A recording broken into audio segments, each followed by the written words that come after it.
¿Qué sería del mundo sin aquellos que se atreven a transformar? Sin quienes arriesgan todo. Sin quienes se entregan. Sin los que se cuestionan. Ven el futuro e innovan.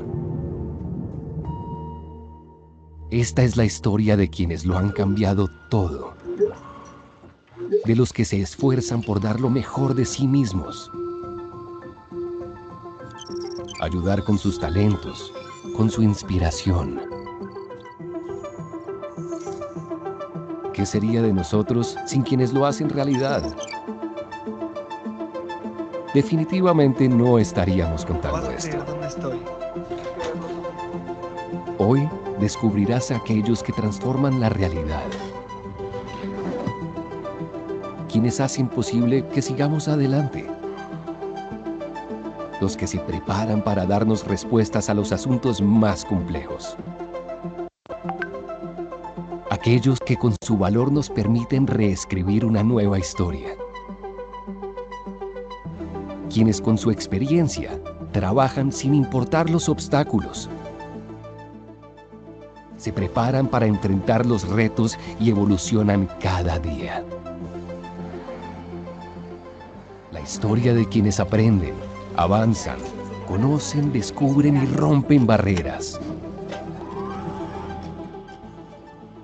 Descubre Anar Health Technologies, una compañía líder en tecnologías avanzadas en el sector salud, industria e investigación. Con la misión de innovar y proveer soluciones integrales hechas a la medida, creadas para dejar huella. Respaldados por la experiencia, conocimiento y el soporte que brindan proveedores aliados y marcas a nivel mundial. Con una cobertura que permite llevar sin límites a cualquier lugar la tecnología y un servicio personalizado de un amplio portafolio 360, garantizando que la operación no se detenga. Detectando nuevas oportunidades, se enfocan en una cultura centrada en la evolución de sus clientes. optimizan la eficiencia en la operación y transforman sus ideas en nuevas soluciones.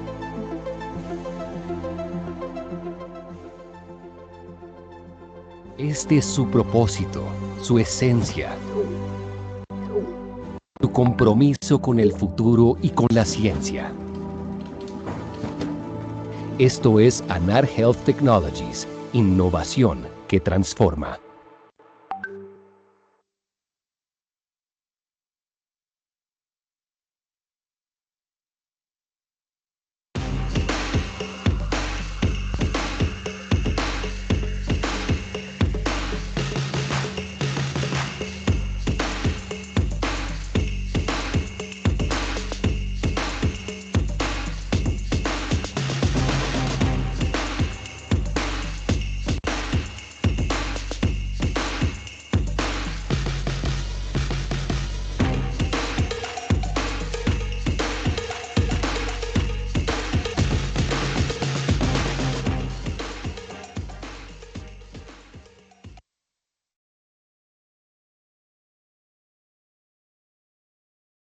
Bueno, buenas noches para todos. El capítulo suroccidente de la Asociación Colombiana de Infectología. Ay, no me veo bien.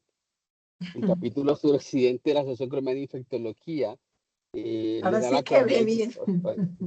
Sí, ahora cuadro bien la luz. Les da la No cordial ve nada. bienvenida. Estuvimos ausentes durante el 2024, pero bueno, volvimos recargados y a todos ustedes mil gracias por la asistencia. Yo soy José Oñate, ahorita me van a ver, ahorita que cuadre bien la luz. Internista, infectólogo, presidente del capítulo suroccidente. Y para este año tenemos una propuesta amplia de temas muy variados del día a día de los PROAS institucionales, los comités de infecciones. Y nuestra filosofía es poder compartir con ustedes nuestras experiencias y poderles darles algunos tips o herramientas que puedan aplicar y que puedan implementar en sus clínicas y hospitales.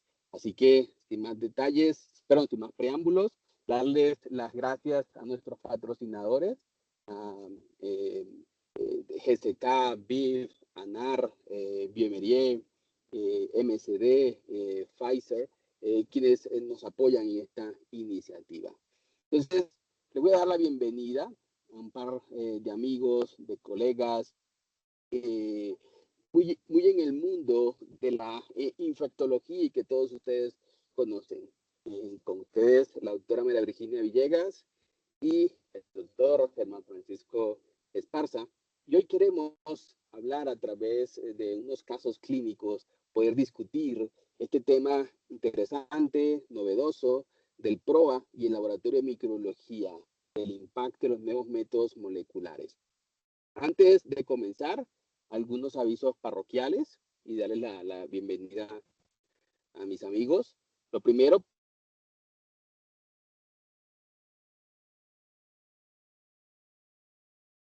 ¿Se te fue la voz? ¿Se fue la voz o soy yo? sí. Aquí estoy. ¿Me Ya, escuchan? ok. Sí, Ya, ahora ok. sí. Perfecto. Vale. Entonces, vamos a llenar la asistencia que está en el chat de Teams. Vamos también a encontrar una nueva herramienta, un sistema de votación. Esta plataforma es Lido. Ahí pueden encontrar, sin necesidad de navegar en otras aplicaciones, van a encontrar las preguntas. Ustedes van a tomar la opción de respuestas que ustedes consideren y vamos a intentar hacer una sesión interactiva que sea de provecho para todos. Y por otra parte, en este sistema pueden encontrar una casilla donde pueden depositar sus preguntas y las personas que estén de acuerdo pueden votar esas preguntas para así nosotros poder hacer luego la selección de las mismas. Así que sin más preámbulos, ahora sí, María Virginia, Germán, ¿cómo están? Muchas gracias, José. Muy contentos de estar aquí y empezar este ciclo de charlas que van a ser muy interesantes. Vamos a aprender de todos los tópicos diferentes, así que pusiste un programa espectacular y siempre es un gusto que estar con mi compañero Germán Esparza. Así que, Germán, bienvenido otra vez. Muchas gracias, doctora Villegas. Buenas noches y buenas noches para el doctor Oñate, para la Asociación Colombiana de Infectología Capítulo Suroccidente, Agradecerle también a Sonia Guerrero y a la Claro. SIM que nos ayuda con la parte logística y sobre todo a nuestros invitados de esta noche y nuestros asistentes. Y Jamie, doctor Espacio. A Jamie también está. Claro que sí, a Jamie Ah, también. sí. Perdón. Así es. Todo el soporte Ellos logístico. contactaron, hablaron con Jamie. Bueno.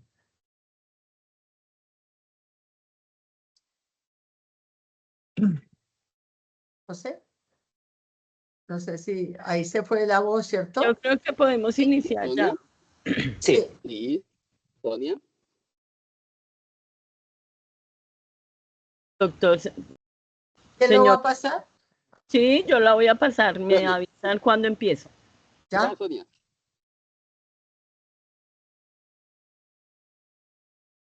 Aquí está el código QR para que vayan descargando las preguntas y la presentación. Siguiente, por favor, Sonia. Yo creo que ahí le dimos chance. Bueno, en el mundo, una breve introducción. Hay paneles sindrómicos disponibles en el mundo. Hay paneles de sepsis, de meningitis, de encefalitis, neumónico, respiratorio.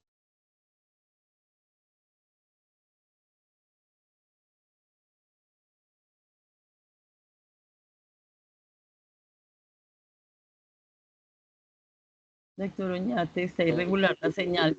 Local. ¿Sí? ¿Me escuchan bien? Sí. Ahora Mejor. ya, pero hubo Dale, un pues, pedazo bien. que no. Yo creo que tocaría que vuelva a empezar de paneles, doctor. Bueno, que existen varios paneles sindrómicos disponibles en el mundo. Paneles de sepsis, de meningitis, neumónico, articular, respiratorio, gastrointestinal. Viene uno nuevo de tropicales para Colombia, malaria, dengue, zika, chikungunya que podemos tener allí. Paneles abdominales y plataformas. Hay varias plataformas disponibles en el mundo. La de BioFire, FilmArray, QIAGEN, Seagen, Roche, Univero y Berigen, entre otras. Cada día hay más desarrollos de estas tecnologías. Así que la siguiente, por favor, Sonia. Queremos a través de esto poder revisar algunos casos clínicos y la implementación de estos paneles. Entonces, esta es una mujer con un síndrome de Dandy-Walker, 23 años. Este síndrome se caracteriza por una atrofia del vermis cerebeloso, antecedente de epilepsia, hipertensión arterial, enfermedad renal crónica en diálisis peritoneal y consulta por un dolor abdominal con sospecha de peritonitis primaria asociada a un catéter de diálisis peritoneal. Ella le realizan un TAC el 20 de abril reporta nemoperitoneo, ileitis y eyunitis, y después del TAC tuvo deposiciones de rectas líquidas no fétidas 4 veces al día durante 3 días. Recibió antibióticos el 19 de abril, que fue la fecha de ingreso, con vancomicina y ceftriaxona por una sospecha de peritonitis asociada al catéter de diálisis peritoneal. Siguiente. Este es el nivel de leucograma de la paciente, unos leucocitos ligeramente elevados, proteína C reactiva ligeramente elevada en 40, un valor máximo normal hasta 5. Los cultivos que se tomaron fueron negativos del líquido peritoneal. Los set de hemocultivos, que lo mostramos al final, fue negativo.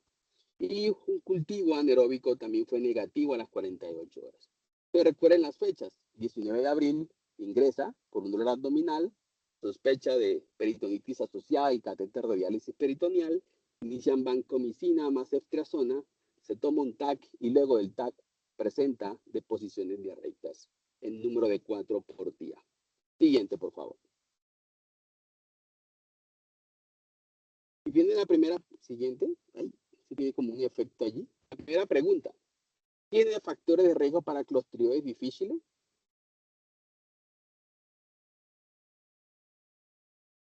¿Pueden votar?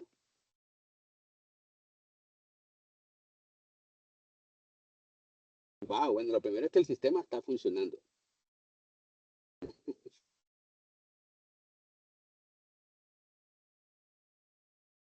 Yo creo que podemos parar la votación allí. 85% manifiesta que sí hay factores de riesgo para clostridioides difíciles. Recuerde que la paciente estaba ambulatoria no recibía antibióticos previos y tenía una estancia hospitalaria corta y por la historia clínica no había recibido antibióticos previos. ¿Qué opinas, María Virginia? ¿Sí tenía factores de riesgo para clostridios difíciles? Y tiene, ya pasamos a la siguiente. Ah, no. Entonces, eso es lo más importante. Yo creo que cuando uno va a tomar una decisión, y lo veremos más adelante para un panel molecular o para un antígeno o para la toxina, tiene que tener factores de riesgo. Si no, se lo tomaría a todos los pacientes que llegan con diarrea, bien sea a los servicios de urgencia y de hospitalización. Y hay que recordar que el costo de un panel gastrointestinal es bastante alto, que lo vamos a ver ahorita. Entonces, es muy importante que se apliquen los factores de riesgo, paciente con antibióticos previos, hospitalizaciones previas o que ha estado hospitalizado con un paciente que ha tenido una diarrea abundante. Tiene que ser algo realmente que comprometa al paciente para uno empezar a pensar en utilizar ciertos métodos diagnósticos que ya los vamos a ver. Listo. Y Germán, ustedes que conocen un poco más la realidad eh, Colombia, la realidad latinoamericana, eh, ¿sienten que el clostridio difícil es un problema en nuestras clínicas y hospitales? Mira, lo ¿Cuál es que la pasa percepción que es, tienen? sí, la percepción que nosotros tenemos desde el diagnóstico es en dos vías. La primera, que hay subdiagnóstico, eso es verdad. ¿De acuerdo? Muchas de las instituciones no tienen las herramientas adecuadas para abordar este microorganismo. Sin embargo, uno tampoco, al menos en mi práctica, escucho muchas quejas, digamos, de los infectólogos, ni es algo que para nosotros sea una prioridad como para que nosotros, para todos los pacientes, debamos correrlo. Yo pienso, y vuelvo al comentario de la doctora Villegas, que debe ser estratificado por el factor de riesgo en pacientes particulares. De acuerdo. Súper, gracias. Recordemos que la principal causa de leucocitosis en pacientes hospitalizados es el clostridio difícil para que lo tengamos bien, bien presente. Bueno, ahora sí, la siguiente pregunta. Yo creo que la votación va bien. Para confirmar un clostridio difícil con una clínica que sea compatible, ¿ustedes qué hacen? Pedimos un panel molecular, pide un GDH, una glutamato deshidrogenasa en un test que viene con la toxina, piden los dos, ahí dan tratamiento y observan la respuesta clínica porque no tienen ninguno de estos estudios. Todos pueden votar porque tenemos más de 100 personas conectadas.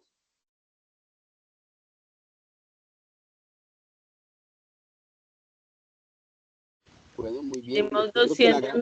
297 personas, doctor. 297. ¡Wow! Gracias, Sonia. Ya que faltan todavía 200 votos. Pero bueno, la mayoría pide un GDH toxina. ¿Qué opinamos, María Virginia? ¿Por cuál de estos métodos, digo, si la decisión fuese como tuya, desde el punto de vista, aquí hay que tener las dos partes, ¿no? La parte médica, la parte administrativa. ¿Cuál método tendríamos? Si yo digo, nada más puedes tener uno de los dos. El problema, la verdad, la toxina es el que realmente se tiene que pedir. El panel molecular es muy amplio, pero como lo discutiremos ahora, y pues ahí vas a adicionar un comentario frente a eso, lo mismo Germán, no es diagnóstico de clostridioides difícil y así salga positivo, simplemente dice que puede tener una colonización. Pero el problema que tenemos, y yo hablaba de los costos, pero independientemente de los costos que son mucho mayores del panel y se debe usar en pacientes que están realmente comprometidos, donde realmente uno esté pensando en otras opciones, pero en el caso de clostridios difíciles, yo creo que hay que pedir la toxina. El problema es la disponibilidad del laboratorio para hacer esto. Yo me he encontrado con la barrera de que no dan los resultados rápidamente, que tienen que mandarlos a otro laboratorio, que pueden tomar 3 días. Entonces, eso le perdería la oportunidad del tratamiento al paciente. ¿Tú qué opinas, José? No, sí, de acuerdo. Yo creo que ya lo vamos a revisar un poquito en las guías. El panel molecular tiene algo muy interesante y es que tiene una amplia cantidad Claro. digamos así, que puedes hacer un diagnóstico más amplio en algunos pacientes muy específicos, ¿no? Donde tu abanico de posibilidades etiológicas es mayor. Pero si tú sospechas como tal un clostridio difícil, el panel molecular te detecta el clostridioides, pero el punto es que tú necesitas saber que ese clostridioides que está allí está produciendo las toxinas. Y allí es donde el panel tiene de pronto esa dificultad, porque no es capaz de diferenciarte si es productor o no de toxinas. Por lo tanto, el tener el test en un solo test, en una sola prueba de la glutamato deshidrogenasa, donde te dice que está el género especie Clostridium difficile, y luego tener la toxina positiva indicando que efectivamente hay una producción de las mismas porque la está captando y que esto está asociándose al cuadro clínico del paciente. Además de esto es un poco más económica, además de esto es rápida de hacer para los lugares donde la tienen y luego vamos a ver cómo está en las guías. Adelante, Sonia.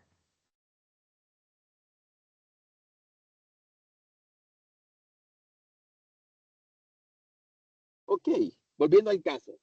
Ella se le pidió una GDH toxina, la GDH fue positiva, la toxina A y B fue negativa, la paciente presentó deposiciones diarreicas, pero estas fueron mejorando sin tratamiento específico, tenía menor cantidad, estas deposiciones diarreicas de menor frecuencia, y bueno, persistía con sus síntomas, por lo cual consultó, que era el dolor abdominal. Así que en este punto, ustedes, ¿qué consideran? ¿Tienen dudas y piden una prueba molecular? Reinterrogo a la paciente, definitivamente consideran que no tiene un clostridio difícil, le repiten la GDH toxina o le dan un tratamiento empírico con vancomicina oral. Yo creo que mientras votan podemos ir comentando algo del tratamiento con vancomicina oral, porque vienen enterocápsulas, que son Doctor, también... ¿Sonia? solo un recordatorio para que firmen la asistencia porque no han firmado todos, han firmado poquitos. Bueno, gracias, Sonia. Porque María Virginia y Germán, en muchos lugares no tenemos disponibilidad de la vancomicina en enterocápsulas. Y además de esto, en pacientes con gastrostomías, por ejemplo, no pueden pasarla por la gastrostomía. Las cápsulas. Exactamente. Ustedes allí, pues nosotros en la clínica, cuando no tenemos la disponibilidad y cuando son este tipo de dificultades, damos la vancomicina, ¿no? La ampolla, la diluimos y la pasamos a través de estas ondas nasoayunales. Y aunque no hemos publicado, nuestra observación es que funciona. Digo, ¿ustedes qué opinan? Porque en muchos lugares no tenemos enterocápsulas. Claro, pero el problema es que no hay una evidencia contundente, la absorción puede ser errática, pero es que si no tienen las cápsulas, que además son costosas, pues que no hay nada que hacer. No puedes dejar al paciente sin tratamiento y yo opino que, pues eso es un tema más de experiencia. Si se dan las ampollas, ¿cómo la darías? Eso sería decirle a la gente, si no puede conseguir las cápsulas, utilice las ampollas. Entonces, en tu experiencia, José, ¿cómo utilizan las ampollas? Nosotros la ampolla de 500 para el primer episodio. Tomamos una ampolla de 500 miligramos, la diluimos. ¿De cuánto? Es que no se oye bien. 500. De 500 miligramos, la diluimos en 250 y pasamos 250 cc de agua destilada y la pasamos la dosis de 125 miligramos cada 6 horas. Porque por lo menos en Colombia nosotros no tenemos enterocápsulas de 125 miligramos. Cuando tenemos enterocápsulas, administramos la de 250 miligramos. Hay de 250, ¿cierto? Sí, señor, de 250. Okay. Sí. Yo prefiero irme con 250. Yo no creo que los efectos secundarios sean mayores. Pienso que 250, no sé si estás de acuerdo o hay alguna contraindicación. Cada 6 horas podría ser una muy buena dosis y no le veo ningún problema. Y ese es como lo estándar de las cápsulas, ¿no? Claro, claro que sí. Bueno, miremos la votación. La gente tiene dudas y pide una prueba molecular. Recuerden que la paciente, desde el punto de vista clínico sin tratamiento, ya las deposiciones diarreicas comenzaron a disminuir en cantidad y frecuencia. Y esto fue lo que efectivamente pasó. El médico tratante tenía dudas y pidió una prueba molecular. Siguiente. Pero luego vamos a revisar qué pasó con la paciente. Se solicitó una prueba de GeneXpert PCR para clostridios difíciles en heces y el GeneXpert fue positivo con la toxina B positiva. Se considera que tiene un clostridioides. En ese momento la paciente estaba asintomática. No tiene clostridioides y es una portadora asintomática, o no saben cuál es el diagnóstico final de la paciente. Lo que pasa es que tiene una GDH positiva. Lo otro es, José, me parece que es muy importante volver a la sensibilidad y especificidad de las pruebas que se utilizan de GDH y toxina. A veces uno ve que algunos hospitales, yo entiendo que por el costo, y aquí tenemos de pronto amigos de varias regiones de, no solamente de Colombia, sino de Latinoamérica, utilizan algunos inmunoensayos con una calidad un poco deficiente y también de interpretación de resultados. Yo creo que esas variables hay que tomarlas en cuenta siempre. Por ejemplo, hay algunas pruebas como mini vidas, que pueden generar unos resultados con mejor sensibilidad y especificidad, pero yo creo que esa incerteza también puede darlo el rendimiento de esas pruebas. Gracias, Germán. De acuerdo. La sensibilidad a la GDH toxina es de un 70%. Cuando uno tiene una condición clínica compatible con una infección por clostridios difíciles, más de 4 deposiciones diarreicas líquidas, con o sin dolor abdominal, asociada a factores de riesgo claves en el paciente, y si tengo dudas y tengo la posibilidad de realizar la prueba molecular, ahí es cuando todas las guías nos indican la utilización de la prueba molecular. Tal vez no les dije, pero en la diapositiva pasada hay algo interesante que nos sucede también, y es que como no tenemos vancomicina oral, utilizamos metronidazol, ¿verdad? De entrada a los pacientes. Y eso sí que es clave recordarles que metronidazol es un medicamento que en clostridios difíciles no está recomendado porque la tasa de recurrencias es muy alta. Además, ya se han reportado en algunos lugares del mundo resistencia al clostridios difíciles al metronidazol. Siguiente. Ahora hay un punto que tú mencionaste mientras pasa la diapositiva, exacto, que el paciente estaba asintomático en ese momento. Entonces, si está asintomático, y pues podría explicarse perfectamente por el medio contraste, pero tienes un examen positivo, ¿qué harías, José? Bueno, la paciente nosotros, cuando la revisamos, la consideración que hicimos es que estaba asintomática y que reinterrogando a la mamá de la paciente, no tenía cuadros diarreicos previos, no había usado antibióticos previamente. Consideramos que la diarrea era por la carga osmótica. Para si mi paciente tiene estas pruebas moleculares positivas, no tiene GDH toxina, la toxina fue negativa, con este cuadro clínico consideramos que es una portadora asintomática. La discusión es si estos pacientes requieren o no un aislamiento, por ejemplo. Y en muchos lugares no recomiendan aislar a las personas que son portadores asintomáticos de clostridioides difíciles. La pregunta sería si ese paciente se va para la casa, pues le da una indicación. Si el paciente se queda sabiendo que está colonizado por clostridioides difíciles, ¿lo aislarías o no lo aislarías? Porque ya sabes que está colonizado. El problema es, yo siempre he pensado que el problema es de desinfección y limpieza y el compartir cuartos, ¿no?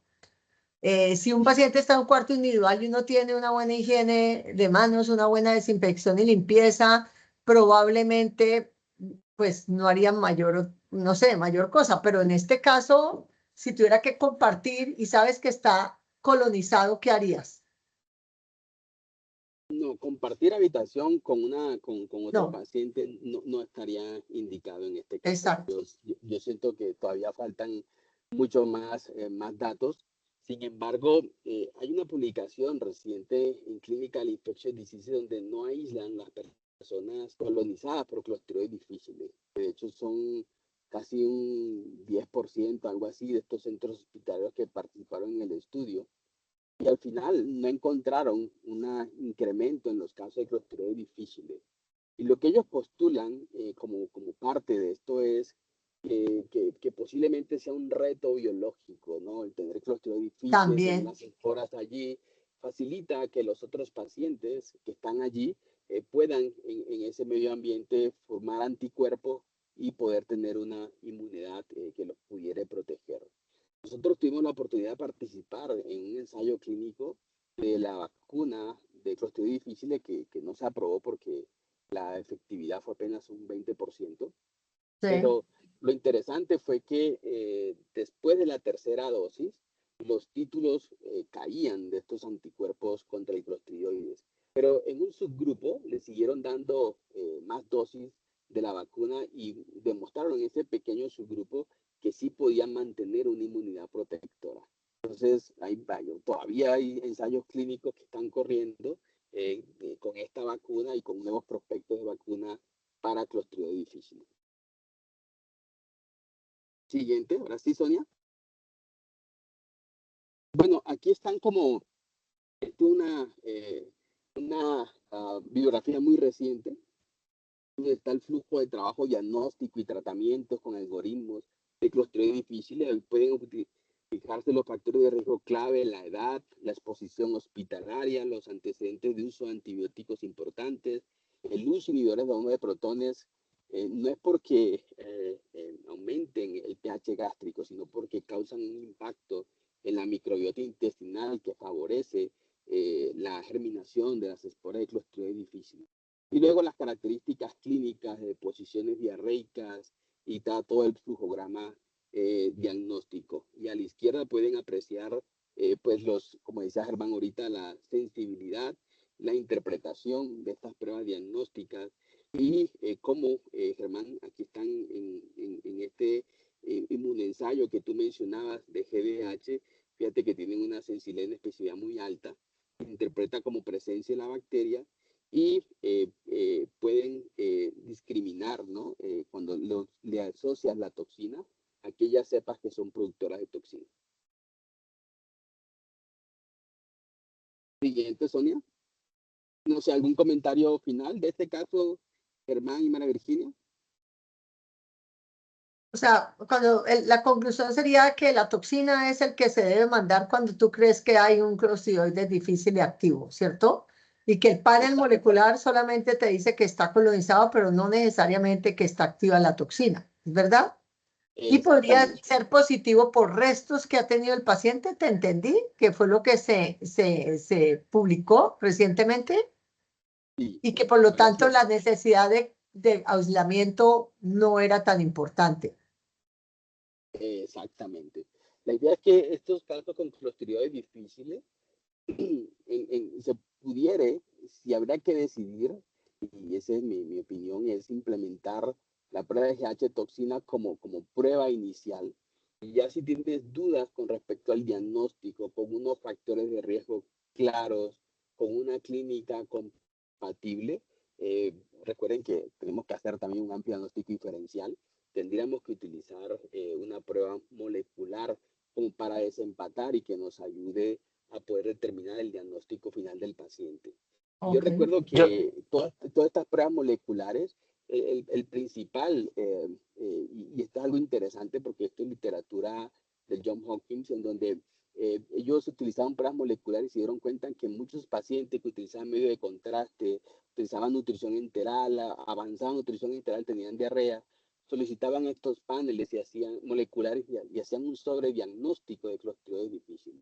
Eso es una retroalimentación importante para el grupo para evaluar todas las condiciones clínicas que tienen nuestros pacientes, los factores de riesgo y, por supuesto, buscar la etiología de la diarrea que pudiera ser de origen medicamentoso.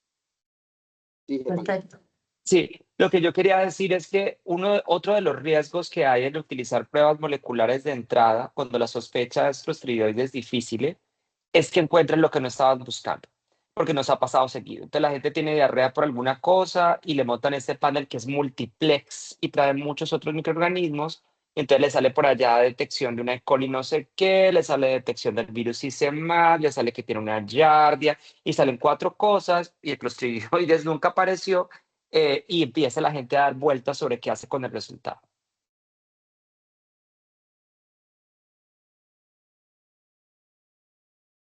Listo. Había una pregunta.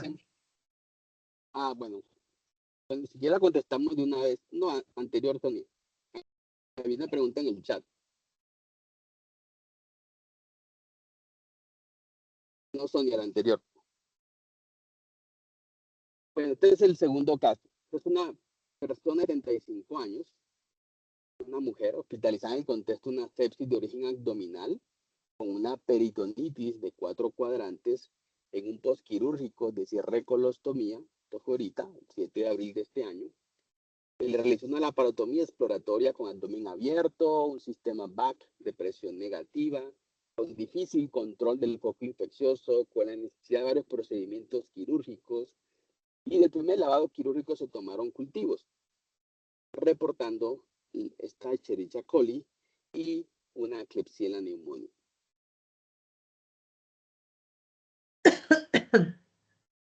Una vez hayamos fijado esta sensibilidad a la E. coli, donde pueden apreciar que es resistente a la ciprofloxacina, y la Klebsiella pneumoniae, que es sensible. ¿Cierto, hermano? De acuerdo, doctor Oñate, es lo que está mostrando. Es una Klebsiella wild type, salvaje, es completamente sensible. No es, no es usual verlas tan sensibles ahora en Colombia, pero a veces se tienen. Y la E. coli es únicamente resistente a la ciprofloxacina. Es muy frecuente. Sí. Bueno, muy bien. Una persona venía de la casa, se le realiza una cirugía para cierre de su colostomía, no se puede, hace una sepsia abdominal y hace un cuadro crítico, muy crítico, que tiene que llevar a unidad de cuidado intensivo y no reportan esos cultivos. Ahora sí, la pregunta, Sonia. En este contexto, con estos cultivos, ¿piptazo es su antibiótico de elección? ¿Pueden votar?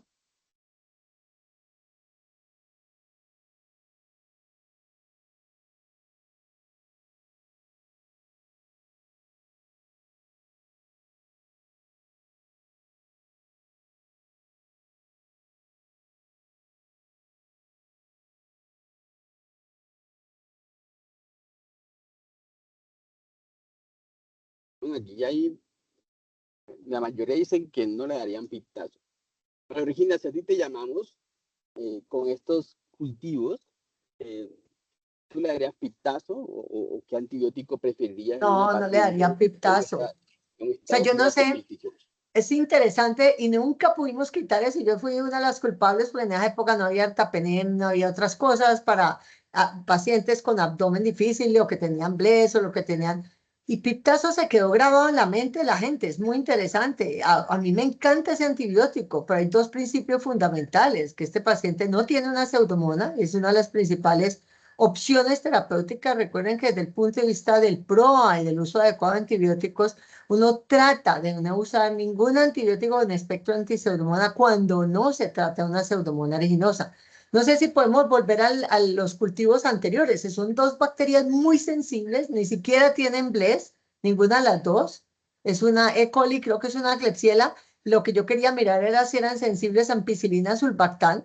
Si no lo Sí, son, las dos eran igual. Las sensibles. dos, Las esa no dos es eran la sensibles a elección. ampicilina sulbactam, lo sé. Ahí lo único, bueno, con ampicilina sulbactam no hay duda porque los dos son sensibles y cubren los anaerobios. Solo Lo hay una único que iba a excepción. decir, Es que bueno, exacto. No, la excepción la dices tú, yo iba a decir una cosa de la susceptibilidad. Bueno, dila. Pero yo voy a decir una excepción. Cuando yo tengo un paciente con una peritonitis generalizada, así sea una E. coli sensible a ampicilina sulbactam, es tal vez una de las oportunidades que no le doy ampicilina sulbactam a pesar de la sensibilidad. Y la razón es que el sulbactam no tiene tanta cantidad para proteger la hiperproducción que pueden tener estos E. coli y aún las Klebsiellas de Shivitem y podrían hidrolizar a la ampicilina y dañar el antibiótico. Entonces uno ve sensibilidad aquí y falla terapéutica del paciente. Entonces, a veces, dependiendo de la severidad, yo subo la escala a un antibiótico, por ejemplo, como una cefalosporina, le adiciono metronidazol, que sería una opción terapéutica perfecta. O sea, sin necesidad de utilizar piperacilina, que de pronto este paciente lo va a necesitar más adelante porque podría quedarse hospitalizado y posteriormente tener un enterococo para el cual sirve piperacilina y una pseudomonas aeruginosa para el cual sirve piperacilina. Germán. Sí, ¿qué vas a decir? Una cefalosporina con metronidazol. Es que esa Ceftriaxona. parte no la escuché. ¿Cuál cefalosporina? ¿Ceftriaxona? Entonces, mira lo interesante. Todas las cefalosporinas predisponen para BLES. La gente dice que solo Sí, ceftriaxona. No es verdad, porque no. acuérdense del principio que yo siempre digo, lo que usted no mata, lo selecciona. Entonces, todas las BLES hidrolizan a la cefalosporina. Entonces, aquí viene una cosa de ideal a lo real. Lógicamente, yo con ceftriaxona mato más bacterias innecesariamente. Tiene una actividad mucho más amplia frente a más enterobacterales, etcétera. Entonces, uno dice, desde ese punto de vista, pero por facilidad y muchas veces por precio, indiscutiblemente es más fácil darle ceftriaxona 1 gramo cada 12 horas a ese paciente, más, por supuesto, y si tendrías que adicionar metronidazol. José, ¿qué opinas, Germán? De acuerdo. No, sí, de acuerdo en ese comentario que las cefalosporinas todas seleccionan o tienen esa posibilidad de seleccionar resistencia. Y también yo creo que el aprendizaje en este caso es la utilización y la optimización del uso de la piperacina tazobactam, sobre todo cuando tienes estos gérmenes que son susceptibles. Sí. Y Yo Germán, te tenía quería algo que preguntar, ¿tú adicionar. cómo ves esto de una peritonitis de 4 cuadrantes, primer episodio, tomar cultivos? Dame, Germán. Espérate tantito, que yo tengo algo antes de avanzar en esa parte clínica y son 2 puntos. El primero es que es falso que cefuroxime seleccione menos BLE que ceftriaxona. Yo a veces escucho a la Exacto, gente diciendo que utiliza cefuroxime porque es de claro. segunda y no selecciona BLE solo porque es de segunda, eso es mentira. Y lo otro que iba a decir es, mi recomendación es, y ahorita le acabo de enviar, de hecho, información a uno de mis fellows de ex-fellows de Infecto, es que si van a utilizar ceftriaxona hay que verla sensible y algunos paneles no lo traen. Entonces sí me aterra de pronto creer que como dice BLE negativo, asumir que ceftriaxona es sensible siempre y a veces eso no pasa. Yo creo que hay que verla en el antibiograma como sensible, hay que verla en el reporte incluido.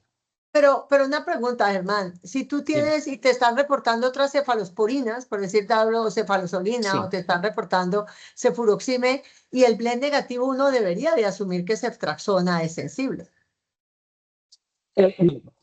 Nosotros tenemos, no es frecuente, es verdad, pero hay algunos casos excepcionales donde la ceftriaxona es R y la ceftazidima es S. Ah, pero Y bueno, la prueba de BLE es imperfecta. La prueba de BLE, pero es decir, mi recomendación es de verdad, ceftriaxona debería ser tamizada, es un sí, antibiótico que está en la eso mayoría de sí. los paneles. Y aquí nos están haciendo una pregunta, doctora, de por qué no cefazolina metronidazol.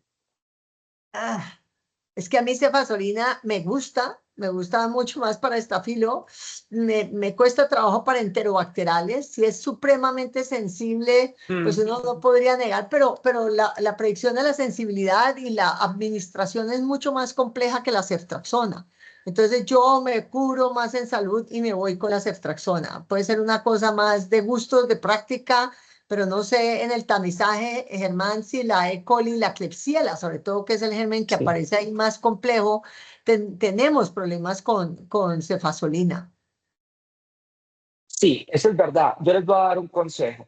La nueva tarjeta de Byte 450 que ya fue lanzada en Colombia trae una concentración de cefazolina menor de 1, que entre más sensible mejor, porque las tarjetas anteriores para fuera de orina tenían una MIC muy alto, que era de 4, y hay que mirar los paneles de otros sistemas automatizados que se pruebe cefazolina y se informe al menos con una MIC menor de igual a 2 para poder usarla fuera de la vía urinaria. Y yo creo, doctora, por favor, haz un comentario sobre la dosificación. No podría ser 1 gramo cada 8 para una peritonitis generalizada. No, ese es uno de los problemas, que las personas tienden a dar una subdosificación en un paciente que además de una peritonitis generalizada, uno se siente mucho más inseguro de la respuesta terapéutica, por lo menos 2 gramos cada 6 horas daría, un De gramo cada acuerdo. 6 horas mínimo si el paciente está estable. Ahora, una de las cosas que sí hay que fijarse con ceftriaxona, hay que fijarse con ertapenem, es la hipoalbuminemia, ¿no? Recuerden que estos dos antibióticos son muy dependientes de la albúmina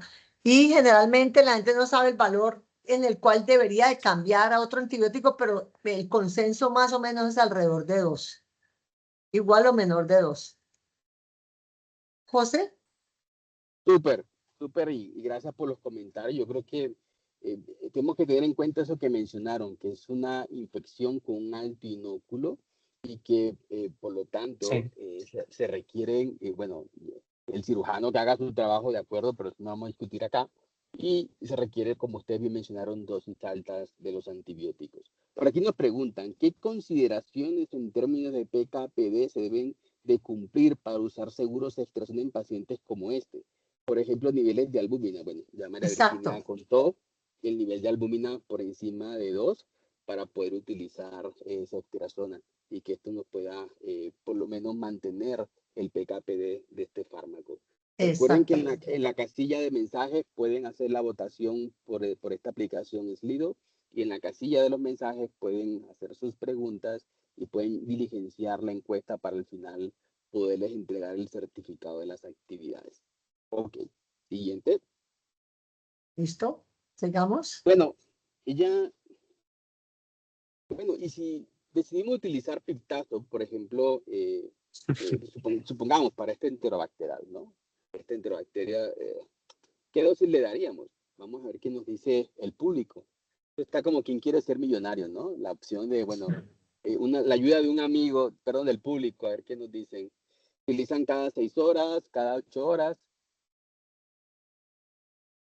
¿Haría alguna diferencia si el paciente está, bueno, crítico, pero no tiene Exacto. soporte vasoactivo? Yo creo que eso no está en la pregunta y siento que eso haría diferencias, ¿verdad? Si el paciente está en choque, por ejemplo, y yo creo que eso haría diferencias.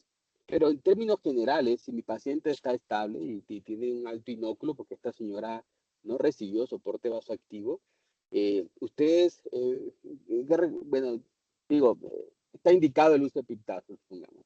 ¿Y qué recomendarían para un enterobacterial? 6 horas, cada 8 horas, el uso de piptazo en este caso. Pues Miren que las personas la votación del público no nos va a ayudar, o que mitad y mitad, ¿no? Nos dicen sí, que... casi. Ajá. Primero, no usaría piptazo, eso es contundente, o sea, tenemos que quitarnos la idea de piptazo, hay indicaciones clínicas mucho más importantes para piptazo, sigue siendo un excelente antibiótico, no se debe usar en una peritonitis cuando el paciente no tiene básicamente una pseudomonas, no tiene un enterococo, no tiene una peritonitis terciaria. Pero si tuviéramos que usarlo, depende del estado clínico del paciente, como lo dijiste. Cuando el paciente está crítico, tiene una infección severa, yo me pego mucho más a la vida media del antibiótico y yo me sentiría mucho más tranquila con cada 6 horas.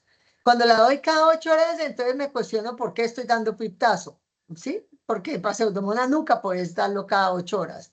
Entonces, pues, si el paciente está muy estable, tiene una infección de piel y tejidos blandos, probablemente 4,5 cada 8 horas estaría bien. ¿Qué piensas, José? No, sí, de acuerdo. Yo estoy de acuerdo en eso. Cada 8 horas sería la dosis adecuada para pacientes estables, exceptuando Pseudomonas aeruginosa. Bueno, bueno, Bueno, siguiente. Bueno, ella se le dio tratamiento con piptazo y nueva cirugía, vuelven y encuentran eh, material purulento, sepsis abdominal y toman cultivos y salen estas bacterias. Sale E. coli, intermedio del ampicillobactam, intermedio de la ciprofloxacina, la que tenía unos días antes era resistente a la ciprofloxacina, sale una Klebsiella pneumoniae susceptible, ¿verdad? Como susceptibilidad pues natural, y un Proteus mirabilis resistente al ampicillobactam y resistente a la ciprofloxacina. Siguiente, entonces ya tenemos prácticamente la misma E. coli, la misma Klebsiella pneumoniae y el Proteus mirabilis. Recuerden que se eligió el piptazobactam. La paciente está estable y con esas bacterias que se aisló, paciente estable, ¿ustedes qué harían? Cambian ertapenem, continúan el piptazo igual dosis, aumentan la dosis del piptazobactam, cambian a meropenem o cambian a tigecyclina.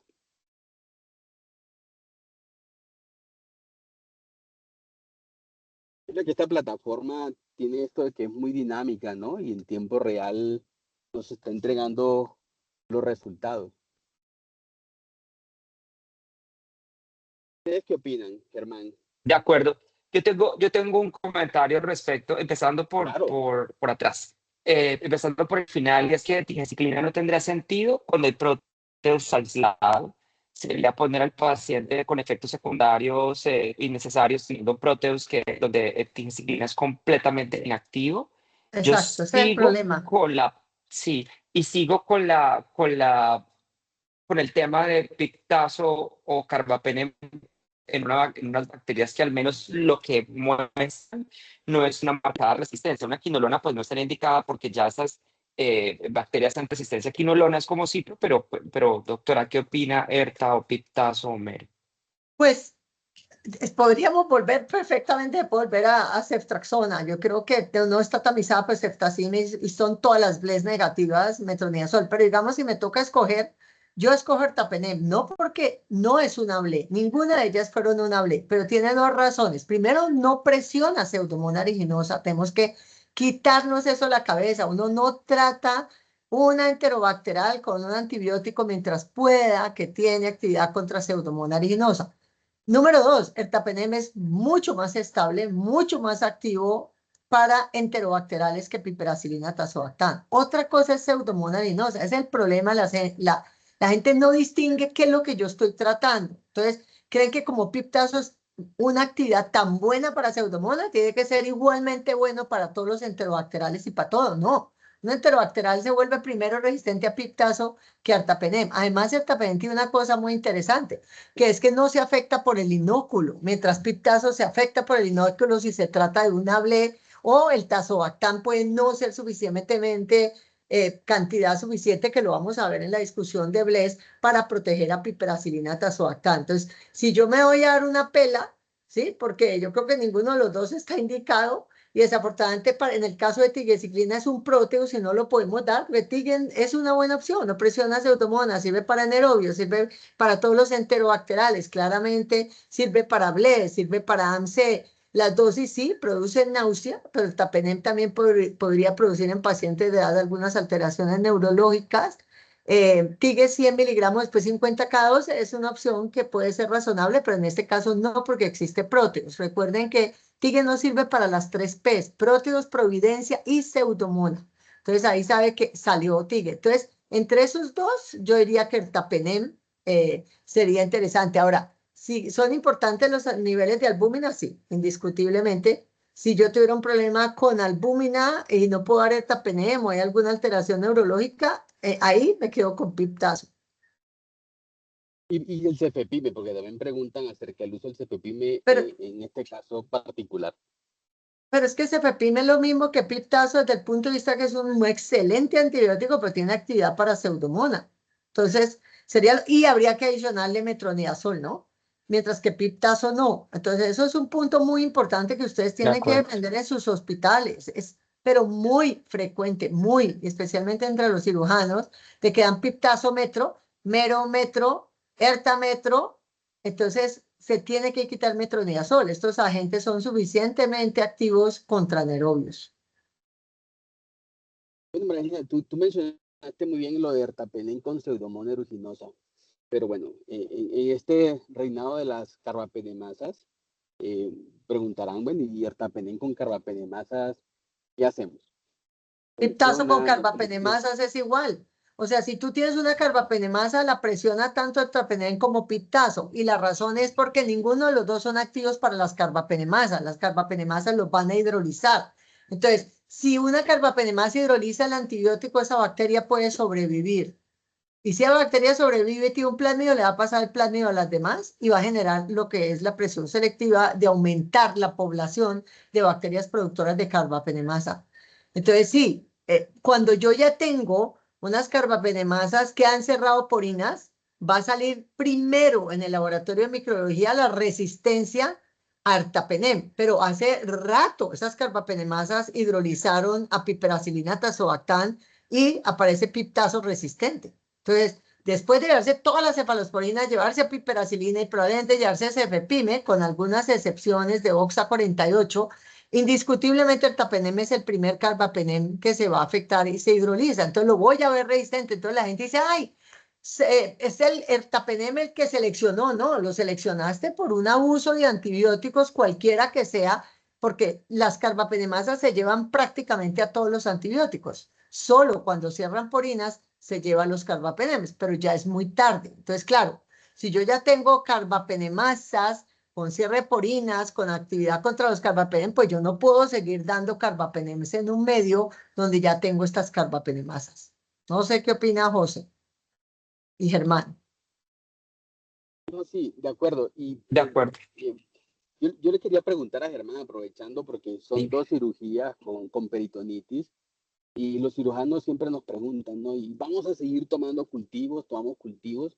¿Qué opinas? ¿Tomar cultivo en la primera cirugía, en la segunda cirugía, en todos los Mira, procedimientos quirúrgicos? ¿Lo hacemos cuando encontremos pus o mantilar sí. desvitalizado? ¿Cuál es la recomendación? Mira, yo pienso que la decisión de tomar cultivo es del cirujano cuando abre la cavidad y lo que encuentre y lo que ve es una decisión de ellos. Lo que hay que recordar 2 cosas, José, que independientemente de todo, sí vale la pena tener cultivos también por parámetros epidemiológicos y conocer Exacto. nuestra ecología local. La decisión de tomar cultivos de control, como te digo, es médica, No, es de ellos cuando abren la cavidad y miran. Lo que también iba a decir José es, cada vez que se toma y llega al laboratorio líquido peritoneal, se debe hacer el proceso completo. Hay laboratorios que no le ponen el cultivo anterior y dice, ¿cómo sabe? Esto puede ir cambiando, mira lo de que está acuerdo. pasando aquí. Entonces hay que hacer todo, identificación completa, susceptibilidad y recordarle a todo el mundo que la cavidad abdominal es una cavidad estéril, que todo lo que hay ahí se debe informar, se debe hacer susceptibilidad, porque a veces uno encuentra ese tipo de limitaciones en el diagnóstico. Yo quiero reforzar lo que dijo Germán. Uno sí debe tomar cultivos. El primer cultivo, por muchas razones. Primero, para conocer la epidemiología. Segundo, porque puedes desescalar un antibiótico oral. Si tú no tienes el cultivo, ¿cómo vas a desescalar? Miren, la sorpresa de este paciente tenía 3 bacterias, una intermedia, una resistente, una así. Entonces, si de escalar es mucho más costo efectivo que continuar con un antibiótico endovenoso, si el paciente tiene vía oral, por supuesto, y si controlaste pues el foco y le vas a dar eventualmente salida por la razón que sea. Ahora, cuando el paciente se lleva otra vez a cirugía para control del foco, no porque ha empeorado, sino para control del foco, que en la primera vez no lo pueden hacer, ahí no deben tomar cultivos. Uno no debe tomar cultivos cada vez que lleva al paciente a cirugía, solamente se debe tomar otro cultivo si el paciente no va bien, si cuando el cirujano entra encuentra secreciones purulentas, si encuentra que el abdomen no luce adecuadamente, porque definitivamente ese antibiótico inicial no está funcionando y probablemente haya una sobreinfección bacteriana, por otra bacteria, pues quiero decir. Sí, o por un hongo, inclusive por la Sí, cándida que ya comienza a aparecer papel, aquí. papel. Ok, de De acuerdo. acuerdo. Perfecto. Entonces, la siguiente, Sonia, hay una pregunta, pero no la entiendo muy bien y no sé si la persona que nos la formuló la puede repetir porque creo que no entiendo muy bien la pregunta, el piptazo y el CLSI. Entonces, bueno, continúa con piptazo la paciente, nueva cirugía, nada que controlamos, el foco abdominal y nuevos cultivos, y esta vez, Klebsiella pneumoniae, beta-lactamasa espectro extendido positivo, el Proteus mirabilis pues similar al otro, ampicillin intermedio, resistente a la ciprofloxacina. Y mira que nadie cayó en la cascarita de la tigecyclina, ¿no? Lo cual dice que nuestro público está súper bien Está conectado. bien. Sí. Siguiente. Entonces, con este resultado, se continúa piptazo, paciente estable, cambia ertapenem y cambia tigecyclina. Paciente estable, la albúmina no tiene ningún problema.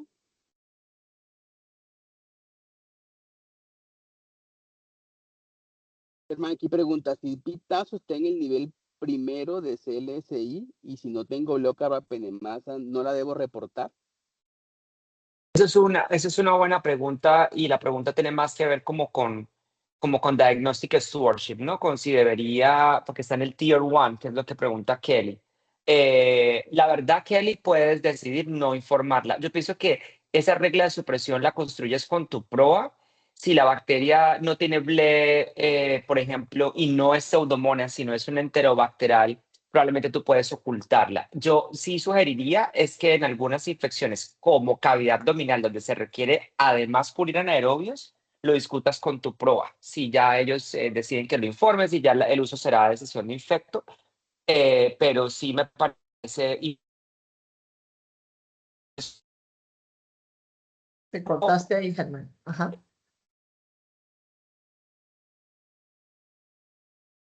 o Y de sangre, podías decidir suprimir. yo creo que esta pregunta la formulamos y la mayoría elige ertapenem, pero fíjense que hay un porcentaje que continúa en el piptazo porque el paciente está estable. Yo aprovecho, María Virginia, que hay de nuevo, ¿no? De utilizar opciones no carbapenems para tratamiento de bacterias beta-lactamasa, efecto esteroide positivo. Eh, ¿Podemos usar un antibiótico que no sea un carbapenémico? Podría ser TIGE, pero no en este caso. Podría Ok. ser si hay sensibilidad cipro con mucho cuidado con el micacipro con metronidazol, pero indiscutiblemente los carbapenems en infecciones de veras son la droga de elección. El tapenem parece que es. Ahí me pasó el doctor Alex Guerra un artículo muy interesante que el punto de corte de la hipoalbuminemia debe ser hasta 2.5, menor o igual a 2.5 no se debe usar tapenem, entonces es muy buen dato por el aumento de la mortalidad falla terapéutica. Entonces, 2.5 es lo que se ha definido, no tanto 2. Bueno, y ertapenem indiscutiblemente sería la droga de elección y las razones, y las han explicado varios speakers. ¿Cómo se llamaba el speaker que vino para hablar de ceftazidima y bacta? El man que explicó claramente, era un español que me encanta, creo que era Emilio Busa, o era donde muestra claramente que piptazo no se debe usar porque no Lectoriano. tiene. Ah, Soriano. No tiene suficiente tazobactam para proteger a piperacilina. Entonces va a haber fallas terapéuticas, a diferencia de ceftalozone tazobactam. La razón por la cual ceftalozone tazobactam sale más estable a la vez es por la concentración del tazobactam que protege mucho más a esa cefalosporina. Pero el caso de piptazo no lo protege. No es un antibiótico que se debe utilizar para BLES. Tiene mayor mortalidad, tiene más fallas terapéuticas y estás corriendo un riesgo absolutamente innecesario. Y el efecto inóculo es clarísimo, ¿no, Germán? En el laboratorio es De muy claro el acuerdo. efecto inóculo. Y cuando tienes un abdomen lleno de bacterias productoras de BLES, pues el efecto inóculo es gigantesco. Acuérdense que la estandarización es 10 a la 5, pero para sembrar y para reportar, pero cuando uno tiene una infección no la tiene 10 a la 5, la tiene a la 10 a la 10, o el paciente está muy comprometido. De acuerdo. Lo otro es que ese resultado tiene una MIC de 16, que es Uy, sensible dependiendo de la dosis, y eso me parece arriesgado fuera de orina. de acuerdo. Y lo otro es que sí hay datos de falsos sensibles con piptazo con todas las marcas de automatizados De y con acuerdo. discodifusión. Entonces yo sí sería muy prudente. Ah, listo. Germán, aprovechando cuando Sí. la pregunta del piptazo y el nivel de CLSI, no, te perdiste un poco la voz y bueno, quisiéramos que otra vez nos repitieras, porfa. Claro que sí, doctor Oñate. Lo que estaba diciendo es, a pesar de que algunos antibióticos están en el nivel 1 de CLSI o Tier 1 del M100, de la tabla 1A para enterobacteriales, la decisión de si se informa o no se informa debe hacerlo con cada prueba. Entonces, si de verdad yo tengo una E. coli sensible a todo, es foco urinario o es sangre o qué sé yo, probablemente yo no reporto piptazo. Puedo suprimirlo, pero lo hablo con mis médicos. O sea, esa regla se crea en equipo. Ahora, si el foco incluye cavidad abdominal, donde hay que además cubrir anaerobios y hay otras cosas, también se discute en el PROA por si allí los médicos tal vez quieran verlo para dar un espectro más amplio, porque ahí el cubrimiento es distinto. Pero lo que quiero decir es debe ser una decisión institucional con la epidemiología local y el PROA con el laboratorio. Súper, aquí preguntan del rendimiento diagnóstico de cultivos para hongos en esta peritonitis terciaria es variable. ¿Puedo utilizar métodos moleculares o proteonómicos para tener suficientes motivos de iniciar antifúngicos? Pues todavía no están implementados y no hay estudios para poder definir la implementación de estos métodos en peritonitis terciaria. Lo que sí hay es la utilización del biomarcador, el beta-D-glucano. Utilizar este biomarcador en el seguimiento de los pacientes no es perfecto como todos los biomarcadores, pero es lo que se recomienda utilizar el beta-D-glucano, hacer un seguimiento al beta-D-glucano. Ahora, si en una unidad co-intensivo donde se encuentre la persona hay por epidemiología, la tasa de candidemia supera el 10% de la prevalencia, así se recomiendan, y eso es como dice Germán, una decisión epidemiológica local con el PROA en realizar profilaxis antifuncional, ¿no? En estos casos. Bueno, siguiente pregunta. Sí, Sonia, siguiente pregunta. Entonces, algo aquí del merino, yo creo que para reforzar esto, María Virginia, no sé si quieres hacer comentario del merino 2 de la comparación en bacteriemias productoras de AMC del piptazo versus meropenem. Porque esto yo creo que es como del día a día, ¿no? La utilización de piptazo y en qué escenarios sí lo puedo y dónde no lo debo utilizar. Pues yo creo que ya, yo puse mi posición en el sentido de que yo no lo uso. O sea, no importa que sigan buscando los subgrupos de los subgrupos de los subgrupos. Definitivamente hubo falsos sensibles. Muchas gérmenes que eran sensibles a piptazo fallaron. Hay un efecto inóculo clarísimo que está demostrado. No hay suficiente tazobactam para proteger a piperacilina. Entonces yo no entiendo ¿por qué la gente sigue insistiendo en dar piperacilina cuando hay antibióticos mejores para enterobacteriales productores de BLES? No sé, Germán, ¿qué Sí, estoy piensas? de acuerdo. Yo creo que ¿Y eso es como José? reforzar el concepto, ¿no? Yo Sí, siento que la intención es reforzar ese concepto, ¿no? de En acuerdo, buscar alternativas terapéuticas, ya con todo lo que se ha comentado de falsos susceptibles, de acuerdo. del problema que hay de más fallas, ¿no? En el merino con el uso del pictazo, lo que hablamos de la concentración molar del tazobactam con la piperacilina, que no se escapan en los efectos inóculos, en fin. Todo esto nos lleva a la conclusión a no recomendar el uso de piptazo como esta opción terapéutica en este tipo de infecciones. De Siguiente, acuerdo. Sonia.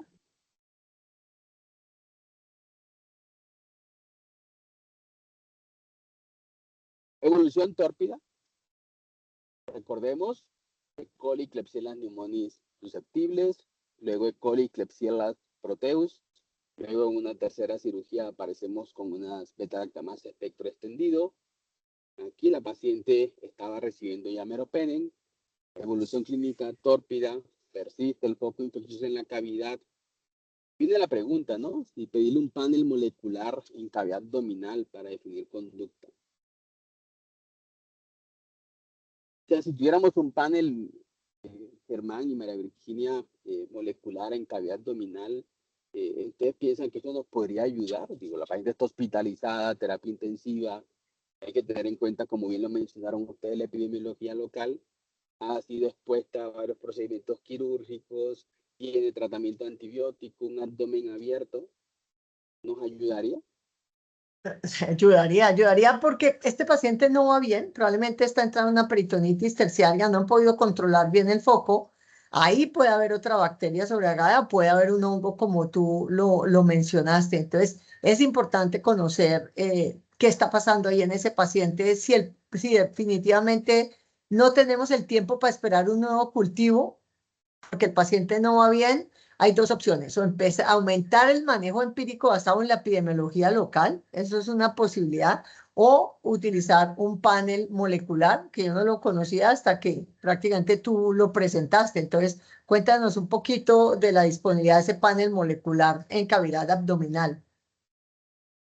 Y mira que muchas personas no conocen también esto del panel molecular en cavidad abdominal. Siguiente, Sonia.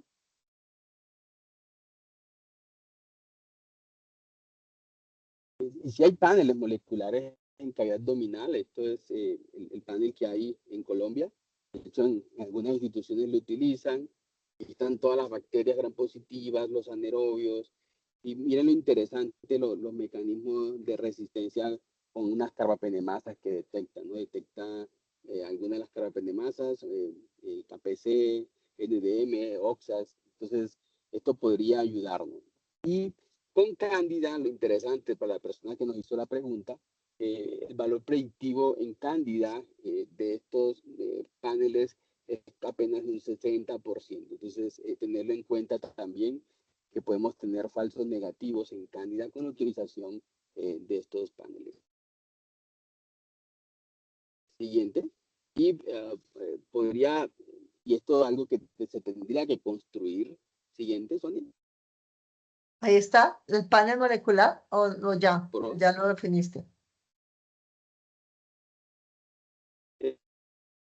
Es la implementación, el poder considerar la utilización de estos paneles. Sonia. Ok.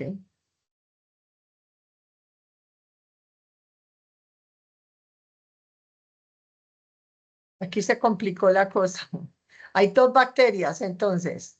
Una Klebsiella, que es resistente absolutamente a todo y solo a tigecyclina, que es muy sugestiva, por supuesto, de tener una carbapenemasa, hasta no demostrar lo contrario, es una carbapenemasa. Y el otro es una Pseudomonas aeruginosa, que básicamente tiene resistencia a los carbapenems, a algunos otros antibióticos, pero sigue siendo sensible a ceftazimia, Avibactam y ceftalozone etazobactam, lo cual te quiere decir que probablemente no se trata de una carbapenemasa, sino el mecanismo más prevalente de Pseudomonas, cierre de porinas, activación de las bombas de expulsión y probablemente la producción de la enzima constitutiva de Pseudomonas aeruginosa. Porque uno esperaría que si tuviera una carbapenemasa, ceftalozone etazobactam fuera resistente. Sin embargo, como hemos aprendido con el doctor Germán Esparza, puede haber una falsa sensibilidad y hay que hacerle un carba NP, ¿o no, Germán? De acuerdo, yo esa pseudomonas le haría un carba NP ya para, digamos que, liberar Tener con certeza. tranquilidad el resultado de ceftolozano tazobactam, porque siempre le queda a uno el susto, ¿no? Estamos en un sitio de alta endemicidad como Colombia para las BIM, entonces yo sería prudente con el resultado de ceftolozano. De todas maneras, yo creo que sí es importante, primero, mirar lo que decía el doctor Oñate de qué información me da el panel molecular, porque puede que muchos de los genes ya aparezcan en el panel, de los genes de resistencia, Cierto. y en el caso de que no se tenga la disponibilidad, la Klebsiella, le haría yo a Klebsiella definitivamente la búsqueda con PCR o inmunoensayo, y en Pseudomonas le haría mínimo un carba ANP para salir de la duda. Ahora, la ventaja es que Pseudomonas también luce sensible impactan. Mirar en el caso de Klebsiella muy metagenital, porque mira la resistencia y se ve luce muy metal. Entonces, de pronto, allí dar una combinación puede ser útil, pero eso yo creo que hay que mirarlo siempre con ojo de águila. José. No sé si perdimos a José. Si no, si yo tuviera que usar un antibiótico, o sea, para Pseudomonas, si la carba NP es negativo, ceftalozone etazobactam probablemente sería mi primera opción, pero por Sí, el hecho de que tengo una Klebsiella con resistencia absolutamente a todo excepto tigecyclina, como Tige, recuerden que no sirve para Pseudomonas, la opción sería ceftazidima y Bactam más Astronam, hasta tener de acuerdo. la certeza, más metronidazol, porque se trata de abdomen. Recuerden que hay que hacer ceftazidima de Bactam y Astronam en forma simultánea, mínimo con una infección de 4 horas, sería lo ideal, y en algunos casos de infecciones muy severas, ojalá en infusiones continuas, y el metronidazol se da 500 cada 8. De acuerdo, doctora. Sonia, ¿puedes pasar Julia, la siguiente, por favor? sí, Porque aquí había otro, bueno, y ahí hay aparece además, esta belleza. Exacto, ajá, entonces ahí yo creo que mira, por ejemplo, este Enterococcus faecium es sensible a tetra, lo cual quiere decir que también por la derecha es sensible a tige. Entonces ok, ahí tal vez Casabe Astronomy y tige te cubre el paquete completo. Eso es lavadora, es secadora y cierto, nevera en uno solo. Entonces ahí puedes sí, es hacer, verdad, claro, ahí le puedes Ya, aunque, hacer por las fin. pseudomonas, ya la volviste. Klebsiella y el Enterococcus. Aunque pienso que probablemente si bien TIGE, dependiendo del estado clínico del paciente, sería una opción, para mí no es la primera opción en Enterococo Fisio, ¿no? Ahí, José, no sé qué piensas, es una buena opción para esa combinación y hay que pensarla, pero si Fisio es muy fregado. Una de las cosas que hemos aprendido de César es que, sí, en mi penem relevactan, por ahí dicen, el problema es que si la Klebsiella tiene una metaloenzima, no nos va a servir en mi penem De acuerdo. relevactan y todavía no hay estudios, ya lo están haciendo con Astronam. Eso sería un hit donde ellos demuestren que sí funciona. Entonces, recuerden que el enterococo fisium, por más de que haya sensible a ampicilina, la droga de elección es vancomicina. Es probablemente las poquitas indicaciones contundentes de vancomicina. Mientras que si fuera un enterococo fecalis sensible a ampicilina, siempre ampicilina es la droga de elección. Entonces, José, tú, ¿cuál sería tu concepto entre TIGE, que sería práctico, más ceftazidima y Bactam, más Astronam hasta no saber si era una metaloenzima para cubrir anaerobios y cubrir este Enterococcus faecium, o te irías con vancomicina. Bueno, Creo que la José, tigecyclina ¿dónde como... está? Ya, No, ¿qué? ya volví, ya volví. La tigecyclina contra los cocos gram positivos trabaja muy bien. ¿De Es acuerdo? decir, contra los cocos gram positivos, estafilos, estamos hablando de cavidad abdominal, Sí. enterococcus y anaerobios contra la gran mayoría trabaja bien. Y bueno, yo sí estaría muy tentado si la pregunta es específica, enterococcus y todo este espectro de carbapenemasas, sí estaría muy tentado a utilizar tigecyclina en esta situación. Ok. Ahora, un punto importante para la gente. Si tiene una metaloenzima, destruye ceftazidima de Bacta, ¿no? Para que lo tengan claro. O sea, lo único que lo protege es Astronam. Ahí la tigecyclina es activa, pero muchas veces lo estamos viendo que es activa para KPCs, para NDM, en este caso es activa para el Enterococcus faecium y sería una opción, pero no quiero que la gente se vaya con la idea que es que entonces la tigecyclina va a proteger a la ceftazidima de Bactam en caso de que haya una metaloenzima, ¿no? Ojo con eso, que eso lo he visto muchas veces. Que la gente dice, por ejemplo, corresistencia, KPC más NM, entonces démosle ceftazidima de Bactam con polimixina. No, eso no funciona así. Se va a comer a ceftazidima de Bactam Sí, la es metaloenzima. perder el dinero y generar vasopresión selectiva. Exacto. Bueno, Ok, siguiente, pues ya volví, ahora sí. bueno, ya son las 8 Ya podemos en la y, conexión. y 8:20, ¿no, José? Entonces Sí, tendremos no, un... ya. Yo creo que este caso y podemos dar las Ya, conclusiones finales. ya, súper. Entonces, el paciente está recibiendo meropenem, paciente estable, deja el mismo tratamiento, continuó meropenem y consideró infusión continua, tigecyclina, más ciprofepime, ceftaibactam con ampicillin o imipenem relebactam.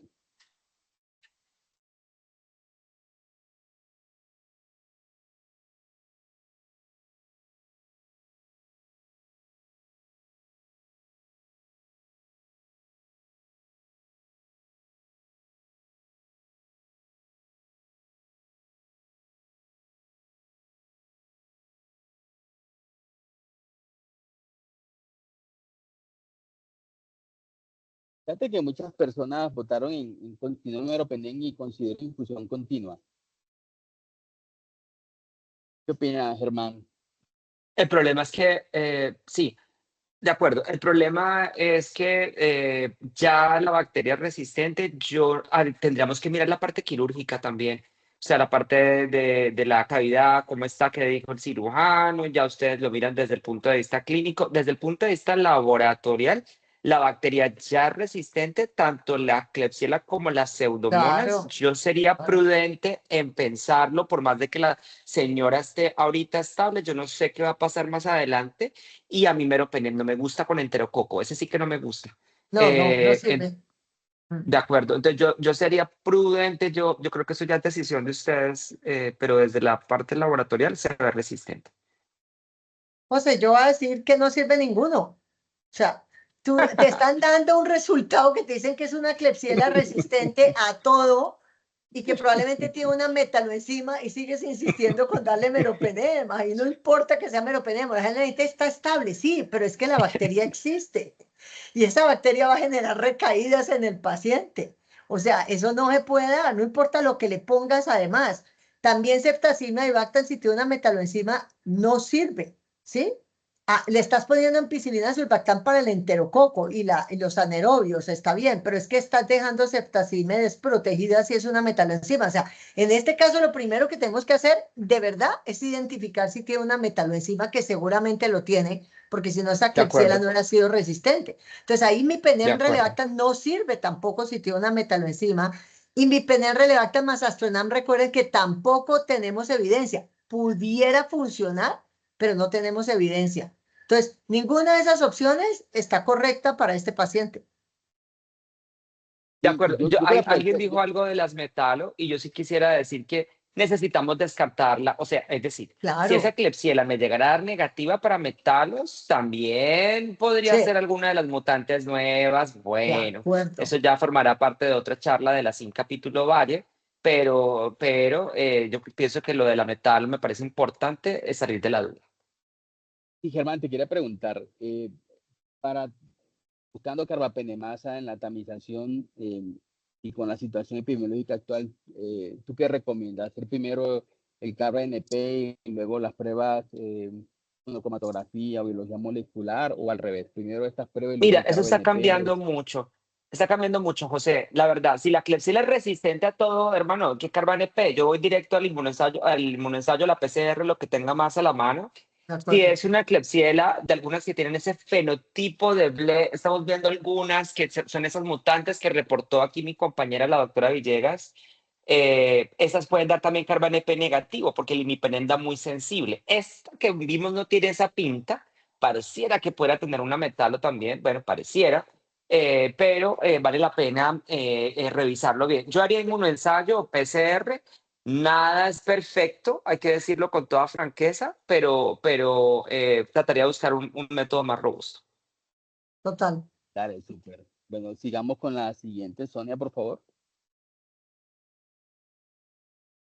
Bueno, yo creo que podemos dejar acá, me Sí. parece. No sé si comentarios finales, María Virginia, Germán, porque pues ya son las 8:20, Sí. faltan 3, 4 casos más que podemos dejar para una siguiente sesión. De No sé si acuerdo. queramos mirar este cultivo rápido y hacemos los Sí. comentarios finales sobre este cultivo de este paciente. Ah, sí, ¿Sí? devuélvete al cultivo que estamos hablando. No, de este No, caso este número 3. nuevo. Si quieres, Sonia, Son pásame la siguiente. Es un paciente hemocultivos. hospitalizado con Ah, VIH y tiene este hemocultivo, un gran negativo, y este es el panel.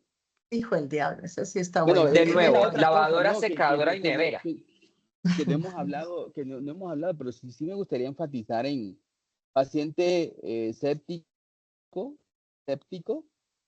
pedimos panel de sepsis, de acuerdo todos, ¿verdad? Con Sí, cultivos positivos. Sí. Paciente con bacteriemias estables, pedimos panel también de sepsis. ¿Ustedes qué harían? ¿Lo recomiendan? ¿No lo recomiendan? sí, claro. A mí me parece que los paneles para sepsis son salvadores de vidas. Eso no tiene discusión. O sea, cuando un paciente está con una bacteremia severa, cuando está con una sepsis, un shock séptico, tomas 2 sets de hemocultivos y si el hemocultivo es positivo, que lo va a hacer usualmente y en tempranamente, dependiendo del inóculo, el laboratorio de microbiología va a hacer un gram y si el gram es positivo, instantáneamente hay que autorizar el panel y el panel te dirá en una hora qué bacteria es y cuál es el mecanismo de resistencia. De lo contrario, vas a tener que esperar casi 48 horas para poder identificarla y vas a perder, porque no se te va a ocurrir tener una Klebsiella, aunque cada vez más resistente, pues cada vez hay más resistencia, pero tiene una corresistencia violenta. Y Es esto Opino lo lo un, mismo y llamaríamos aparte, opino lo triple mismo. resistencia. No, ¿cómo? con resistencia, Ok. o codetección, pero lo que te iba a decir es que aparte este es un paciente VIH sin tratamiento y la definición de choque, o sea, que estás esperando con el contexto colombiano, sería un riesgo muy alto dejarlo sin una prueba diagnóstica adecuada. De acuerdo. Bueno, entonces sale este cultivo con KPC en el panel NDM y BIN. Siguiente, Sonia, porque ya creo que ya con este caso terminamos. ¿Y cuál tratamiento? Aquí podemos ir como haciendo las conclusiones finales. NDM, BIN, KPC, ¿verdad? Sí, Mm, En una Klebsiella pneumoniae. exacto. Tiene CTXM, que es una BLE, tiene NDM, tenía de Sí. todo. KPC y BIM. Eso es bioterrorismo. Sí. Por eso es la importancia de la adherencia a la higiene de manos, al cumplimiento de todos los paquetes, a la identificación temprana también, a la ¿Sabes yo implementación qué haría? de estos protocolos de Mira, sepsis. Ay, porque esta es Dios. bacteremia, José. Lo que te iba a decir es, Sí, yo le probaría esto a Astronema Vivactam. Yo le pondría De, a de este pu- de aislamiento, mu- ¿me escuchas? sí, Le sí, pondría a este sí, perfecto. ahí aislamiento sí. una tirilla de ITs de Astronema Vivactam, porque es que yo quisiera ver la sensibilidad y las tirillas de Astronema Vivactam de ITEST te van a ayudar a mirar Cepta y Astronam y Astronema Vivactam cuando se tenga. Ahora, esto es sangre, porque doctora, aquí quería volver sobre un concepto ya para ir cerrando, que mucha gente que da Cepta y Astronam siempre le pone algo más. Claro, si es cavidad abdominal, obvio por los anaerobios, pero fuera de eso, aquí en este caso es sangre, también para evitar la presión selectiva, el costo, los efectos secundarios. ¿Qué opinas de adicionar una tercera droga o dejar solo hasta ahí? Yo pienso que en enterobacterales, la experiencia que nosotros hemos tenido es en terapia combinada, ceftazimia de bactam-astronam, dado a las dosis correctas, 2.5 gramos de ceftazimia de bactam, 2 gramos de astronam, en forma simultánea, en Y, que se puede, o por 2 líneas diferentes. Yo doy una dosis de carga, ¿sí? Y luego inmediatamente arranco con la dosis de ceftazimia de bactam-astronam en infusión idealmente continua. O sea, las infusiones mayores de 4 horas han disminuido mortalidad y tiene toda la lógica porque el antibiótico está presente en sangre todo el tiempo, no vas a hacer estos picos. Entonces, yo, si puedo y tengo infusión continua, lo dejo con terapia combinada. Se discutió en el Congreso concepto de experto simplemente porque no hay evidencia en la literatura y le preguntamos al doctor Bonomo qué opinaría y en su opinión fue más en Pseudomonas aeruginosa, donde él dijo que sí, era neumonía, que si había un inóculo grande, que si había una sepsis en neumonía, que la indicación fuera ceftazimia de bactam con astronam, porque no tiene tanta evidencia como en enterobacterales. Él pensaba que fosfomicina era mejor opción que polymixina si lo queríamos adicionar unos días para disminuir el inóculo, o él hasta dijo todo el tiempo, 7 días de tratamiento. Pero eso está allí, ¿no? No hay una En evidencia Pseudomonas de eso. aeruginosa, ¿cierto? En Pseudomonas Sí, de aeruginosa. acuerdo. Sí, no en Sí, de enterobacterales, acuerdo. De acuerdo. Dale, muy bien. con sensibilidad ceftazimia y bactam. Exacto, pero yo le pondría un ITEST de Astronema Vivactam. Una vez se tenga, yo sí creo que vale la pena estar tamizando. Ok, Bueno, ok. listo. Yo, Bueno, yo creo que podemos, no sé, Sonia, si tú pasas a la siguiente, podemos dejarla allí. Igual faltaron todavía varias, de pronto los invitamos a una nueva sesión. Simplemente recordar pues, que todos los antibióticos, todos los manejos de antibióticos, sobre todo estos pacientes muy complicados, requieren una intervención multidisciplinaria. Vieron el papel fundamental que tienen los paneles para un rápido diagnóstico, rápida detección de mecanismos de resistencia. Tenemos que incorporarlos a los PROA, pero también tenemos que tener y ganar cada día más experiencias clínicas, reportar, va a ser muy importante reportar, hacer estudios de costo, efectividad que en nuestro medio no tenemos, para que estos paneles definitivamente lo que ha mostrado los datos actuales es que tienen un papel muy importante en la optimización de la terapia, en la optimización de los recursos hospitalarios y esperemos pues que se puedan usar de la mejor manera y que tengamos paneles de todo, ¿no? Yo eso es lo que creo que ojalá tuviéramos paneles de todo.